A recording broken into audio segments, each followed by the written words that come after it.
This is the line pruning saw. It's the 11-inch one. The construction feels good. The handle is nice. It's super light. I'm curious on how strong this is, so I'm gonna see if I can break this under real circumstances here in the Arizona desert.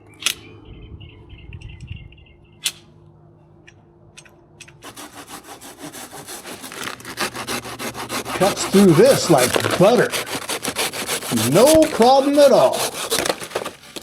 Small branches cut with ease. Even the medium branches cut. Look how easy that is.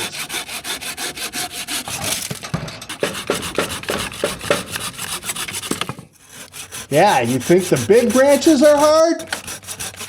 This saw's cutting right through it. Take a little bit longer, but it's still cutting with ease. Look at that.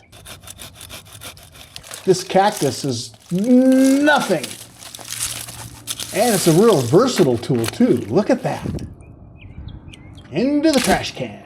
Well, everything in that was done with this, including that big stuff. It was not that difficult. For me, this saw does everything I need it to do. It seems to hold up just fine. It's super light. And the blade stayed sharp the whole time. This is a keeper for me. Well, I don't just review it, I actually use it.